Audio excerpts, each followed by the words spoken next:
The most destructive form of jet lag happens without you ever leaving your home. It's a quiet desynchronization between the clock in your brain and the clocks in every organ of your body, creating the hidden drag of your daily brain fog. By the end of this, you'll understand how to use 3 ancient signals, light, food, and temperature, to reset your entire system for peak mental performance. Your cognitive capacity is being decided by a war you don't even know you're fighting. Deep in your brain, sitting just above where your optic nerves cross, is a tiny cluster of about 20,000 neurons.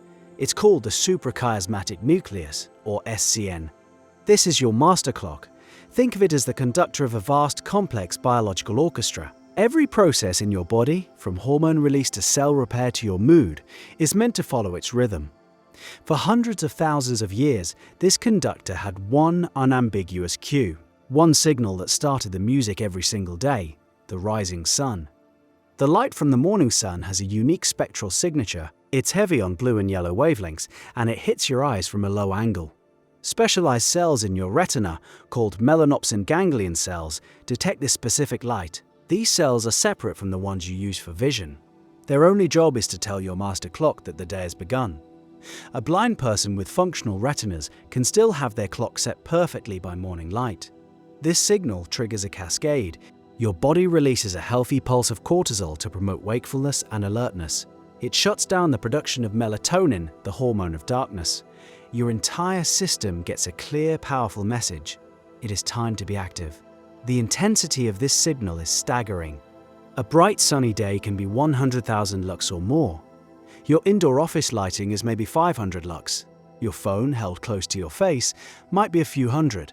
Trying to wake your brain up with indoor light is like trying to start a symphony with a single triangle. It's a weak, pathetic signal. 10 to 15 minutes of direct, unfiltered morning sunlight, viewed without sunglasses, provides more of this critical wake-up signal than an entire day spent indoors. This single habit anchors your entire 24-hour cycle. It sets a timer for when you'll get sleepy later that night. A precise, predictable wave of melatonin will be released about 16 hours after that initial light exposure. Critics sometimes point to chronotypes, the idea of morning larks and night owls, as a fixed genetic trait. And they're partially right. Your genes give you a predisposition, a tendency to run a little earlier or a little later. But that predisposition is still governed by these universal laws of light. A night owl who gets no morning sun and floods their eyes with blue light at midnight is stretching their natural tendency into a chronic state of misalignment. The genetic preference is real. The biological penalty for ignoring the signals is also real, for everyone. Getting that morning light is the most important step you can take. But what happens when the master conductor is playing perfectly, yet some sections of the orchestra are reading from entirely different sheet music? This is where the second layer of timing comes in, and it's happening at your dinner table. Every major organ system in your body has its own internal clock. Your liver has a clock, your pancreas has a clock. Your digestive tract runs on a strict schedule. These are the peripheral clocks. They listen to the master clock in your brain, but they also pay very close attention to a second powerful signal: when you eat. When food enters your system, your gut sends signals to your liver and pancreas to start producing enzymes and managing blood sugar. It tells them it's daytime. It's time for metabolic activity. Now imagine this scenario. It's 10 p.m. You had your morning sunlight, so your SCN started the melatonin drip. Your brain is getting the signal to wind down, to prepare for sleep, to initiate cellular repair. But then you eat a large meal. That food hits your stomach and tells your liver and your pancreas, "Wake up, time to work." Suddenly, you have a profound conflict. Your brain is trying to shut the factory down for the night, while your metabolic organs have just clocked in for a full shift. The conductor is signaling the end of the piece, but the percussion section just started a drum solo. This internal desynchrony is devastating.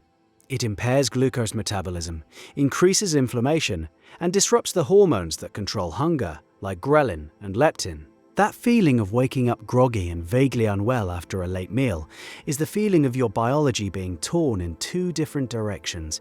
Your brain's clock and your liver's clock are functionally in different time zones. You've given yourself jet lag with a fork. The solution is remarkably simple. In principle, align the clocks. Confine your eating to an 8 to 10 hour window during the day. This gives your digestive system a predictable period of work and a long period of rest. The timing of your last meal is crucial. Finishing your last bite at least 3 hours before you go to sleep allows your metabolic clocks to wind down in sync with your brain's clock. They all get the same memo. We've now aligned light and we've aligned food. But there is a third ancient signal that modern comfort has almost completely erased. A signal that your body desperately needs to initiate deep restorative sleep. It's temperature. Your core body temperature naturally fluctuates in a 24-hour cycle. It peaks in the late afternoon and begins to drop in the evening, reaching its lowest point a few hours before you wake up. This temperature drop is a critical trigger for sleep. A falling core body temperature tells your brain it's time to rest. For millennia, this happened automatically. The sun went down and the world got colder. Today, we live in climate-controlled boxes. Our homes and offices are kept at a stable, comfortable temperature all day and all night. We've flattened the curve. We've eliminated the natural temperature fluctuations that our biology is expecting. Worse, we often invert the signal. Many people take a hot shower right before hopping into bed. This feels relaxing, but it actively raises your core body temperature at the exact moment it should be falling. It's a powerful wake-up signal to your body, delaying the onset of sleep. The speed at which you can fall asleep is directly proportional to the speed at which your body can cool down. This is why a cool bedroom, around 60 to 67 degrees Fahrenheit or 19 degrees Celsius, is so consistently linked to better sleep. It aids this natural process of cooling. You can even use this mechanism to your advantage. A hot bath or shower taken 1 to 2 hours before bed can actually help you fall asleep faster. The heat pulls blood to the surface of your skin, a process called vasodilation. When you get out of the bath, all that heat radiates away from your body, causing a powerful rebound drop in your core temperature. You are intentionally creating the exact signal your brain is waiting for. You are timing the temperature drop to align with your desired bedtime. Exercise works on a similar principle.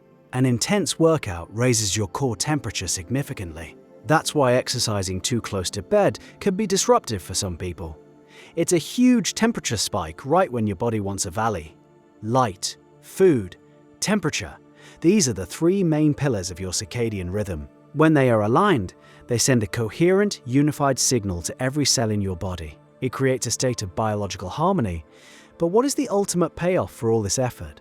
What does this alignment actually produce in terms of mental performance? The answer lies in your brain's private plumbing system. While you are in the deepest stages of sleep, a process called the glymphatic system activates. It's the brain's waste clearance system. During the day, your brain cells are packed tightly together, but during deep sleep, they can shrink by up to 60%. This opens up channels between them, allowing cerebrospinal fluid to flow through and literally wash away the metabolic byproducts that accumulated during the day. It flushes out toxic proteins like amyloid beta, the same protein that forms plaques in Alzheimer's disease. This is a physical cleaning process. It's your brain taking out the trash. This entire process is gated by your circadian rhythm. The glymphatic system is most active during the slow wave sleep that dominates the early part of the night. If your rhythm is misaligned, if you fall asleep late, if your sleep is fragmented, you rob yourself of this essential cleaning cycle.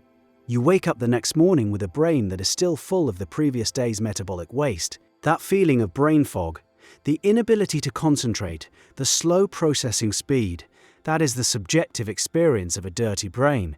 It's the feeling of trying to think through yesterday's garbage. All the coffee in the world can only mask this problem. It can't solve it. True cognitive clarity comes from giving your brain the opportunity to perform its nightly maintenance. Aligning your circadian rhythm is how you open the gate for the cleanup crew. The morning sunlight sets the schedule. The properly timed meals prevent metabolic chaos. The nightly temperature drop signals that it's time to begin. Each action supports the others. They create the conditions for deep restorative sleep. And deep sleep is where the magic of mental restoration happens. The modern world is a desynchronizing machine. It offers us light when we need darkness, food when we need to fast, and warmth when we need to be cool. It's a system designed for convenience, not for optimal human biology. Reclaiming your focus and energy requires a conscious rebellion against these defaults. It requires you to see time, light, and temperature as the powerful biological levers they are. And this same biological timing explains why our energy and creativity seem to rise and fall in predictable 90-minute cycles throughout the day, which is a different kind of clock entirely.